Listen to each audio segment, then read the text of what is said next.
Hey, welcome back to Consumer Picks. If you're diving into VR gaming in 2025, you already know your GPU can make or break the experience. Whether you're slashing through Beat Saber, exploring deep space in Elite Dangerous, or walking the eerie streets of Half-Life, Alyx, the last thing you want is frame drops, stutters, or blurry textures ruining your immersion. So today, we're counting down the best graphics cards for VR this year, ranked from great to legendary. We've tested each of these GPUs not just on paper, but in actual VR headsets, and the performance gaps are real. So stick around to see which card takes the crown. And hey, links to all the GPUs we're reviewing are down in the description, so you can check out pricing and availability as we go. Let's dive in, starting with number 7. If you're trying to get into VR on a tight budget, AMD's Radeon RX 7600 is your best bet. It's designed as a solid 1080p card for flat-screen gaming, but it actually holds its own in VR if you pair it with a headset like the Quest 2 or Pico 4 via PC Link or AirLink. You're getting 8 GB of GDDR6 memory, which is just enough to power most VR titles if you're willing to tweak settings a bit. In our tests, it ran Beat Saber, Superhot VR, and even Skyrim VR with respectable performance, though you'll want to avoid pushing resolutions too high or enabling heavy post-processing like TAA or ray tracing. Where it really shines is value. At just $269, it's the most affordable way to start your VR journey using PC rendering. Just keep in mind, this card isn't future-proofed for the most demanding titles. Still, for casual VR gamers and budget builders, the RX 7600 is a surprisingly capable entry-level card. Sliding into the 6th spot is Nvidia's RTX 4060, which takes everything the 7600 does and kicks it up a notch, especially when it comes to DLSS 3 and frame generation. The RTX 4060 gives you solid VR performance and a cleaner software stack with Nvidia's driver reliability. It's built with 8 GB of GDR6 VRAM, and in our testing, it was able to handle Boneworks, Pavlov VR, and No Man's Sky VR quite well. At medium to high settings, sure, it's not quite enough for maxed-out settings in the newest VR titles, but it offers excellent latency reduction with NVIDIA Reflex and surprisingly smooth head tracking. Where it really pulls ahead is with DLSS support, letting you upscale resolution intelligently in games like Into the Radius or Contractors VR for much higher visual fidelity without crushing performance. If you want to experience high-quality PC VR without breaking the bank, the RTX 4060 delivers a great balance of power and price. At number 5, the Radeon RX 7800 XT fills that massive gap AMD left open for months between its entry-level and high-end GPUs. And wow, did it land well for VR. With 16 GB of GDDR6 memory, it's already ahead of the RTX 4060 in bandwidth and future readiness. In real-world VR testing, it comfortably powered Half-Life Alyx at ultra settings and handled MSFS VR mode with more than playable frame rates on a Quest 3 and Reverb G2. This card features RDNA 3 architecture and supports DisplayPort 2.1, which is key if you're planning to pair it with upcoming ultra-high resolution headsets. It also runs cooler and quieter than you'd expect from a mid-tier card. If you're Team AMD and you want the best bang for your buck in VR performance, the RX 7800 XT should be on your shortlist. Coming in at number 4, the RTX 4070 Super is the mid-range sweet spot for serious VR gamers.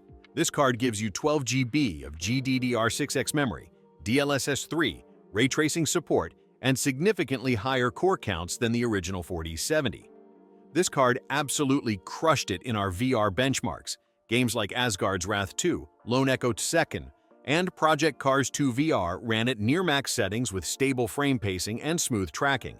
Plus, its energy efficiency is among the best in its class. It runs cooler, draws less power, and performs like a smaller version of the 4080, perfect for compact or thermally tight builds. For serious VR players who want modern features and long-term headroom without going full throttle into ultra-high-end territory, the RTX 4070 Super is an incredible value. At number 3, we're stepping into high-end territory with AMD's RX 7900 XT. This card features 20 GB of VRAM, built on RDNA 3, and has raw horsepower that gets real close to Nvidia's big hitters, but without the eye-watering price. In titles like Flight Simulator, Elite Dangerous, and VTOL VR, the RX 7900 XT was able to push high frame rates at high resolutions, even when paired with ultra-demanding headsets like the Varjo Aero. It doesn't have DLSS, but AMD's FSR3 and Fluid Motion Frame Tech are rapidly catching up and already supported in many major games. And the DisplayPort 2.1 support again makes it more future-proof for next-gen VR headsets.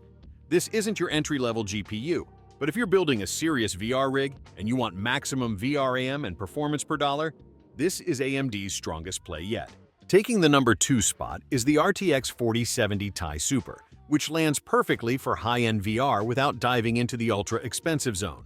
This card has 16 GB of GDDR6X memory, boosted cores, and a solid thermal design. It's essentially a trimmed-down 4080 with real legs in VR.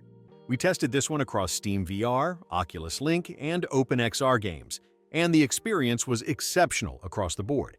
With DLSS 3.5, frame generation, reflex, and high ray tracing capability, it handles modern VR titles like Hubris, Skyrim VR Modded, and Red Matter 2 beautifully. It strikes a near-perfect balance between premium performance and realistic pricing. If you want top-tier VR quality without completely emptying your wallet, the 4070 Tai Super delivers in every category. And finally, at number 1, it's Nvidia's RTX 4090. This card isn't just fast, it's staggering. With 24 GB of GDDR6X memory, jaw-dropping core counts, and the best implementation of ray tracing, DLSS, and AI-powered enhancements, the 4090 is the current pinnacle of VR performance. When we tested it with ultra-demanding titles like MS Flight Simulator in VR, DCS World, and the latest Unreal Engine 5 experiences, it didn't flinch. Paired with high-resolution headsets like the Pimax Crystal or Varjo Aero, it's the only card that can push full visual fidelity at high refresh rates, without compromise. You'll need a beefy case, a massive PSU, and maybe even a reinforced motherboard slot to support this beast. But if you're building a dream VR setup and you want the absolute best experience possible, nothing beats the RTX 4090. Alright VR enthusiasts, that wraps up our list of the best graphics cards for VR in 2025. From entry-level AMD cards to the god-tier RTX 4090, we've covered options for every type of player and every kind of budget. Check out the links in the description to see current prices and availability on all these GPUs.